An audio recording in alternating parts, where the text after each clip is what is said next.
All right, y'all, we back with another reaction right here on ABP Reactions. And right now, Pooh Shiesty crew is under fire, man. Somebody recorded the robbery with Gucci Mane in the studio, and they have it, man. Let's get caught up. Let's see what's going on. Now, we've just been given a snapshot of what prosecutors say is footage from the alleged incident involving Gucci Mane and Pooh Shiesty. And I'm sure most of you guys already know the basics of the story. A few months ago, news broke that Pooh Shiesty, his father, rapper Big 30, and several other people were facing a federal case connected to an alleged incident involving rapper Gucci Mane. This all centered around Pooh Shiesty being released from his 1017 contract, or him wanting to get released from it. While Pooh Shiesty has been fighting this case, we're now getting an actual look into what prosecutors say was captured on video inside the studio. Now, to be clear, this is not the full video. This is a screenshot, i.e. a snapshot from a court filing. But it gives us a snapshot of what the government claims the footage shows. So if you're looking at the screen right now, this is the part everybody's talking about. On the left, prosecutors say you can see Pooh Shiesty's father, Lontrell Williams Sr., standing inside the recording studio holding a document. That document is connected to the release from Pooh Shiesty's 1017 contract. Now, there's actually more context behind. Who the hell would record this? Like, why? If there's no cameras inside there, y'all was scot-free. Why would you record it? Why would you? That is idiotic. That particular document, okay? In a previous court filing, investigators claimed that on the day of the alleged offense, Pooh Shiesty's father was seen on video going into a Staples in Frisco, Texas. They say his rented Buick was seen parking near the front of the store, and then his father allegedly went straight to the copy and printer machines. Investigators also said they obtained a receipt showing a transaction happened at those printers around the same time he was seen there. And because of the timing, the location, and the fact that this happened shortly before the incident, they also said that they believed Pooh Shiesty and his father went to the Staples to print this particular contractual release that was later presented to Gucci Mane. So when we look at this particular screenshot, they're basically saying the same alleged document is now right there in the room. Well, I know for sure they can damn near, I believe they can. I know they keep it on file in their system. Because when you print shit at Costco and Staples, it gotta go through them. Then they gotta print it out. So I'm sure they're gonna go probably get a warrant if they need a warrant, whatever, to get the shit from Staples to see if he printed the contract and what did the contract say. I'm sure they already did that by now, if he did print that shit. What did the contract say? Golly. I thought they was in the clear, man. These niggas here are idiots. And then in the middle, you can see a man named DeMarcus Glover. Now, DeMarcus Glover is one of the co-defendants in this case. And according to the government, while the situation was happening inside the studio, he was seen standing near the recording room holding what they describe as a Draco. So obviously, this was not a situation where people were just standing around talking about paperwork. One person, Pooh Shiesty's father, was holding the release document. Another person was near the door with a firearm. And then Gucci Mane was inside the room being recorded against his will. And then on the right side of the screenshot, they of course identified RD, and the initials are on the screen. It is Gucci Mane's initials. Gucci's real name is Roderick Davis. Now, in that particular frame, they're saying that the footage right here is being recorded while allegedly releasing Pooh Shiesty from his contract. All right, hold on, man. Hold on. So the nigga holding the gun is the same nigga that picture came out. That was like one of the first things that came out, holding Gucci Mane Rolex on Instagram. The same nigga holding the gun is the same nigga who Instagram showing Gucci Mane Rolex. Golly. So this is basically the moment of the kidnapping / the robbery. And then that brings us to rapper Big 30, because he's the person who's recording this particular footage. Because Pooh Shiesty wasn't just satisfied with getting the written release, he basically wanted Gucci Mane to be filmed. And then they say Big 30 recorded Gucci on his cell phone while saying that Pooh Shiesty is dropped from 1017. So this was very much planned, okay? They had printed the paperwork beforehand. Once they got Gucci inside the studio, and once the document was handled, they still wanted this on video. So that's what we're seeing right now on the screen. And of course, don't think I mentioned it, but I'm pretty sure it's obvious. But that right there is Pooh Shiesty. As you can see, he's all up in a frame, posted up right inside the video evidence against him. So these still images right here, they do tell us the story that they are alleging. And these images are, of course, going to be used to support their version of what happened inside that studio. Brother. So basically everything the goddamn security guard said, everything they said in this goddamn written paperwork, you niggas literally just brought it to life with this dumbass video, calling yourself trying to be ahead of the curve. Let me go get the paperwork. Let me get him on tape saying this. And I don't think he gonna snitch. See, where y'all fucked up at is where y'all started robbing niggas. Once you robbed the cameraman and y'all robbed a goddamn security guard. The security guard is an off-duty cop, an ex-cop. Once y'all robbed him and did all that, that's where it went left. You feel me? You probably could have got it off. You probably could have got it off without doing the robbery. You know what I'm saying? Because it's Gucci. Then it would be solely on Gucci Man to tell. If y'all would have had Gucci Man in there by himself, without the cameraman, without the police officer, and y'all did that to Gucci, it would then be on solely Gucci Man to walk out that room, leave, and then tell them niggas, hey, I got robbed, and them to go tell Gucci got robbed, and in that case, Gucci would have to co-sign that he did to the police. It would have all trickled on solely on Gucci. But y'all niggas wanted to rob all three. Stupid. As far as the prosecution laying out this case against them, right? So now it becomes a lot easier to understand how they're going to tell this story in court. I mean, the case already looked very serious on paper, but once they have the visuals connected to it, obviously it is no bueno for Pooh Shiesty here, okay? So just a few things here. First of all, I'll be completely honest with you. When I first heard that there was an alleged video connected to this incident, I didn't really think that was real because the whole situation already sounded absurd enough. We know why this started, but here's the obvious problem, okay? Any contract / agreement or release paper that someone signs under pressure, fear, or force is not gonna hold up the way you think it is. So if the allegation is that Gucci Mane was surrounded, intimidated, robbed, or forced into releasing Pooh Shiesty from his contract, then that already defeats the entire purpose of trying to get the release in the first place. Right. And that's what makes this thinking here just like so crazy. Because in Pooh Shiesty's alleged logic, it's almost like, okay, I want to get released from this record label, 1017. So instead of handling it through lawyers, managers, negotiations, or any normal business route, I'm going to pull up to the studio, bring the release paperwork, have a bunch of dudes around Gucci Mane with guns, enforce the issue, and then record Gucci Mane saying, I'm released. And I just want you to like sit with that for a second, okay? Because like what year are you living in where you think that was going to work? I'm finna strong arm my way off this goddamn label with a gun and robbing you niggas, and y'all better not tell. Brother, this is 2026, brother. Everybody's telling, everybody's snitching, everything is being recorded. What would make you think this plan was going to work? And for your homeboys to ride with you thinking the plan was going to work, they just as dumb. Hey, look, if your homeboy came to you right now, hey, we finna go to the label, you know what I'm saying? He signed, let's say Future. We finna go to the studio. Hey, I'm gonna need you to hold the gun. I'm gonna have my dad have a printout contract to get me out of free bands. And then I need you to record it. I'm gonna record him saying I'm released. All right? Can I rob that nigga? Yeah, go ahead, rob that nigga. Like, what the fuck? Why did you have to rob the nigga? I think that's where it went wrong when you robbed the niggas. Idiots.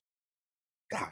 If that's what the government is saying happened, that is one of the worst plans I've ever heard, okay? Because the video would not make the release stronger. The video would make the criminal case against you stronger. And that's the part that just like blows my mind. Because if somebody says, I only signed this because people had guns around me, that doesn't help your business situation. With the that gun destroys your in the business video. situation and creates a whole new legal nightmare. And that's basically what happened here, right? Or that's the allegations that Pooh Shiesty is up against. So they're alleging that there was a document, they're alleging that there were guns, and they're alleging that Gucci was being recorded. And then this is the particular video that was captured in the studio, right? So when they're saying that Pooh Shiesty and the others are facing the possibility of serious federal time, this is why. We're talking life in prison, by the way. Based on what we know so far, I mean, this is a very planned situation. And the fact that this was recorded as if that was going to protect them somehow, I think that's insane. Because in that case, this video is not going to protect them. It's going to bury them. Bury them. And this is why they were saying, I remember them saying that Big 30 was trying to break his phone or something, or he stepped on it, he crushed his phone, but they still found it. I don't know how. But at the end of the day, what the fuck made y'all think that was going to work is what I'm just, And then to record it with the nigga holding the gun in the video. Hey, get out the video, nigga. Stand over here. Just in case they say we tried to force this nigga to do it with a gun. Instead, y'all record the nigga with the gun next to him while y'all holding the contract, walking up to him. This is the most idiotic shit. Now, what is going to happen? Because damn, this is crazy. This is fucking, having the actual video as evidence is crazy. Why would y'all document that?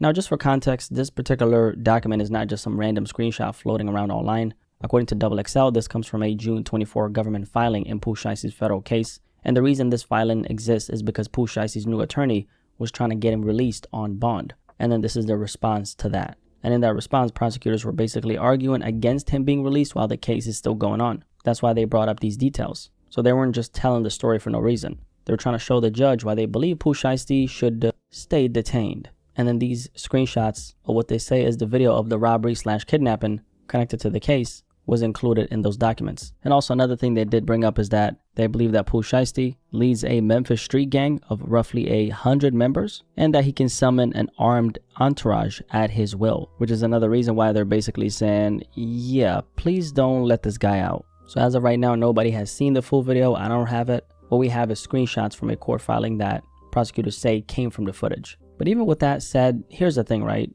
Number one, the fact that this footage even exists, that's crazy. But also the fact that these images are even being included, that makes it a very big deal. Because it tells you that the government is not relying on witness statements or just paperwork. They're saying that they have visuals from inside the studio. And they're going to use those visuals to show what they believe happened that day. So since this is an active federal case, we got a video with Gucci Mane wearing his watch.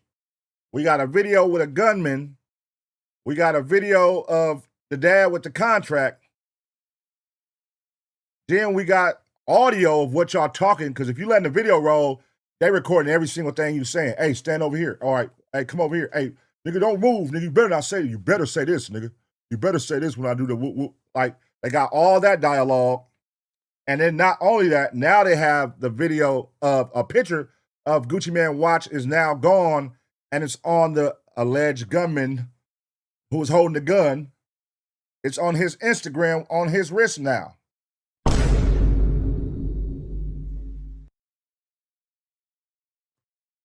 I mean, shit. How y'all gonna fight that? What are you gonna say? Y'all fucking recorded everything. You fucking recorded the whole incident. How y'all gonna fight that? It wasn't me. Your face is clear as day. God damn. That's why the video hasn't been released yet. So this footage will probably be used at trial. It could involve witnesses. It could involve other victims, because it wasn't just Gucci Mane inside. It was also his security team. Probably going to show all the weapons and a bunch of other stuff they're going to use against him. And by the way, the trial is going down in 2027. So this is going to be a very long legal process. And the reason why this is going to be such a hard case for Pooh Shiesty to fight is because of what they have. Aside from just this video right here of the actual crime, they had surveillance, phone evidence, screenshots, timestamps, paperwork, weapons, and multiple people allegedly involved. And that kind of brings me to Gucci Mane, because in the middle of all this, I've seen people accuse Gucci Mane of snitching. And I'm going to be honest, I think that whole thought process is just like stupid. No matter what Gucci Mane's past is, you know, this ain't 2006 Gucci Mane. This is Gucci Mane in 2026. He's a businessman. He's a husband. He's a label owner. He went to that studio thinking he was walking into a business meeting, but it was not a normal business meeting Gucci Mane was walking into. It was a setup with multiple people, guns, a contract release,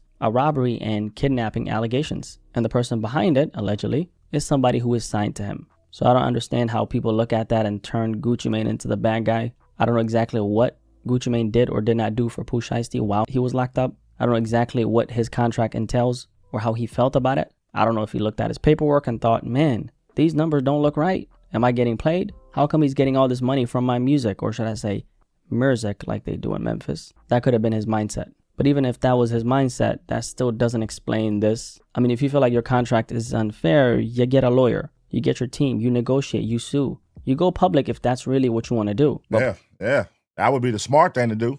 Just get you a great lawyer, nigga, and try to work that shit out. Instead of losing, they talking about giving you life. They talking about giving you life for this shit, bro. You gonna throw your whole life away for this shit?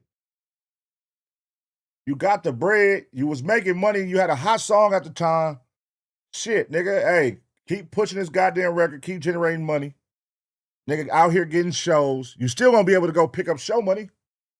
Now, what type of contract was you in is the question. Like, was you in a 360? Was Gucci Mane getting half of your merch, half of your goddamn show money, half of your touring, half of everything? Or what type of deal was you in? Because for sure, Pooh Shiesty, fresh out of jail, You out there hitting the chitlin circuit and all them little, them country markets. You for sure going to pick up a stupid bag. If Gucci ain't getting none of that, you eating. Even if he taking half, if you out there picking up 50 bands a show, 100 bands a show, 60 bands, I would rather that than to be sitting in jail. Hell, you could take half my shit while I fight you in court rather than sitting in jail and getting nothing. You're not generating no money while you're in jail as far as going to do shows. You can't do no shows while you're in jail. You could have still been making money and fighting that shit from the streets. And you wouldn't have had so many homies because now you got your dad involved. You got your homeboys involved. Hell, I even think your girlfriend was there, they said. It was a total of 8 people. So look how many people was affected by this dumb decision, bro. When somebody should have been in your corner like, hey, let's fight this shit. Let's get this good lawyer. Let's run these shows up so we got money. Let's fight this shit from the streets and try our best to get up out of here. In the meantime, I don't know, man. Niggas is crazy. Pulling up with a bunch of dudes with guns and forcing somebody to release you from that contract, that's not business. That is the streets being dragged into a situation where the streets should have never been involved. And that's the bigger point here. Guys like Pooh Shiesty don't really realize that you can't mix the streets with business and you can't mix the business with streets. Whatever you want to say in your music, whatever image you want to sell, that's one thing. But if there's no separation between the character, the lifestyle, the pride, and your actual real life decisions, that is how people get caught up. You can take a man out of the streets, but you can't take the streets out of the man. And I think that saying really applies here because it's not just about coming from a rough environment. A lot of people come from very rough environments. Some of y'all probably do, right? The issue is when somebody makes it out, gets money, gets fame, gets opportunity, and still carries the worst part of that environment into rooms where business is supposed to happen. That's what really ruins everything. When you are in Pooh Shiesty's position, you've been blessed enough to make it out, which means you have to understand that you're free, you're rich, you're well known, you can travel, you can do what you want to do, you can wake up in your own bed, you can be around women. You're not inside a concrete box surrounded by nothing but men telling you when to eat, when to sleep, and when to move. So why would you put yourself in a position where all that can get taken away from you for no reason? Right. That's the part that just like, I don't understand. Because as someone who's listened to a lot of Pooh Shiesty's music, I mean, he does make some good ass music, right? I can't even sit here and act like I'm shocked by the fact that he did this, honestly. Pooh Shiesty has this popular line from his song FDO where he basically says his grandma told him to keep his grass low the whole time he's the snake, which I think is kind of ironic. But why would you make it out, become one of the hottest street rappers in a game, survive prison, get another chance, and then allegedly put yourself in a situation where you might never come home again? That's insane. Makes no sense. Makes no sense. Sometimes you just got to stop and think, brother. You got to stop and think, man. Like, let's do pros and cons here. What's the pros of me doing this? What's the cons of me doing this? I could lose my freedom. I could be facing life. I'm out. That's all I need to hear, man. That's all I need to hear. Over this shit? Well, I can stay out here, fuck bitches, get money. You know what I'm saying? Do features, make bigger records. I can make continuous big records possibly. I could be this could be my year where I'm the hottest feature where everybody calling me for a feature and I'm seeing buku bread. I could put together a national tour, an international tour, make money. Like, I would rather that than to be sitting here mad at Gucci, man, inside of jail, fighting for my life, making nothing. Idiot. That's really the tragedy here. It's not just a case. It's not just footage. But the fact that all this could have been avoided if business was handled like business instead of trying to handle business like the streets, that's the part that I'm a little concerned about. And honestly, I wish I could understand the mindset behind these actions. But being real with you, I don't even think there's a lot of thought behind any of this. When people talk about a real crash out, this is the type of situation they're talking about. And I'm generally wondering what the full video even looks like. Because if I had to guess, I don't think this is some kind of long, full-length video where everything is perfectly documented from beginning to end. I think it's more like one of those short clips, maybe 15, maybe 20 seconds. Something where Gucci Mane is surrounded. The people in that room are standing around him with guns and shit, right? And then he's being told to acknowledge that Pooh Shiesty is now released from the contract. I wouldn't be surprised if the video is something short where Gucci Mane is being recorded. Now, to be clear, I haven't seen the full video, so I'm just guessing. But I'm thinking something like, I hereby release Lontrell Williams Jr. from his contract, or whatever the exact wording was. But again, that's just me trying to imagine what the government or what the prosecution is describing here. I have not seen the full video, nor do I have access to it. So because they have this alleged video, depending on how extensive it is, it's going to be very hard to create some type of reasonable doubt around the story. Like, let's just say if his legal team said, hey, the guns were not being used in the way the prosecution is describing. Well, hey, we have a video now, right? So once you introduce the video, that becomes a completely different issue. Right. Because now we're actually going to be able to see what's happening. We're going to see who is standing there. We're going to see the actual intimate. And hear the dialogue. And these niggas clearly are idiots. So somebody for sure is directing a nigga what to say. Hey, say this. Hey, man, make sure you say it like this. Make sure you say, they're going to have all that. Intimidation that they were describing. And then we also see Gucci Mane's body language in this particular snapshot. What was Gucci Mane doing in the footage? Was he just standing around, or was he showing that, hey, I'm really afraid? So we're going to be able to see the energy in the room. And depending on how much of the footage we actually see, it's going to be very hard to like defend it. And that's why the whole Gucci Mane is snitching conversation misses the point. Because honestly, Gucci Mane doesn't really need to say anything, because this footage is going to speak for him, really. Keep in mind that this is a federal case. So they have video, paperwork, surveillance, receipts, phone evidence, and multiple people allegedly tied to the same chain of events. And that's what makes this so dangerous for Pooh Shiesty. I guess we're going to see how this plays out though. But what do you guys think about this foolishness? Y'all let me know in the comment section below, and I'll catch you guys in the next video. Oh, man. Terrible, man. Terrible situation, man. Pooh Shiesty, Big 30, crashed out, man. Crashed out. That's definitely the way to put it, man. It's like it could have been handled a totally different way. You know what I'm saying? Sometimes you gotta step back and think, man, like, what am I gonna lose if this goes left? What all can I lose if this goes left? And am I willing to lose that? And if so, if I don't give a fuck, because you know, some niggas just don't give a fuck. Some niggas be like, I don't give a fuck, nigga. Ain't no nigga finna play me.